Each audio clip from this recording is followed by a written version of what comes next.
One last time தளபதி விஜய் அவர்கள் படத்தோட first single கொஞ்சம் நேரத்துக்கு முன்னாடி ரிலீஸ் ஆயிருச்சு. எல்லாருமே கொண்டாடி தீர்த்திருப்பீங்கன்னு நினைக்கிறேன். மக்களை இதில் சர்ப்ரைஸான நிறைய விஷயங்கள் இருக்குங்க. அதை பற்றி டீட்டெயிலாக தான் இந்த வீடியோவில் பார்க்க போகிறோம். வளவளன்னு பேசாமல் வீடியோக்குள்ளே போயிடலாங்க. சாங் எப்படி இருக்குது அப்படின்னு கேட்டிங்கன்னா, தளபதி விஜய் அவர்கள் வந்தாலே அந்த சாங் எந்த அளவுக்கு பிளாஸ்ட்டாக இருக்குமோ அதே மாதிரி தான் இந்த சாங்கும் கண்டிப்பாக ஒரு பிளாஸ்ட் மெட்டீரியல் தாங்க. தேட்டரில் கண்டிப்பாக தளபதி விஜய் அவர்களோட பர்ஃபார்மன்ஸ் பார்க்கும்போது இந்த பாட்டு கண்டிப்பாக பிளாஸ்ட்டாக தான் இருக்கும். அதில் எந்த வித மாற்று கருத்துமே இல்லை.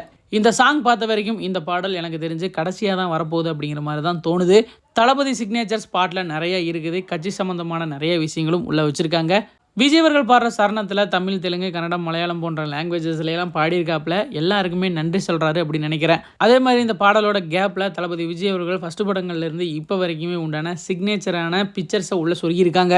அதே மாதிரி விஜய் அவர்கள் நடித்த 68 படங்களோட பேரும் வந்து போகுதுங்க. இந்த பாடலில் இருக்கிற மிகப்பெரிய சர்ப்ரைஸே இந்த பாடலோட எண்டப்போ அனிருத் அவர்கள் பார்த்தீங்கன்னா ஒன் லாஸ்ட் டான்ஸ்னா அப்படிங்கிற மாதிரி சொல்லவும், தளபதி விஜய் அவர்கள் வந்து டான்ஸ் ஆட வர்றதும் அப்படிங்கிற மாதிரி இருக்குது. அதுலேயே பார்த்தீங்கன்னா 1 மினிட்டுக்கு அப்படின்னு சொல்லிட்டு ஒரு பிளாஸ்ட் அப்படின்னு சொல்லிட்டு ஒரு போஸ்டர் போடுறாங்க. அதுலயே தெரிஞ்சிருச்சு ஒரு நிமிஷம் கண்டினியூஸா தளபதி விஜய் அவர்கள் இந்த பாடல்ல ஆடி இருக்காரு.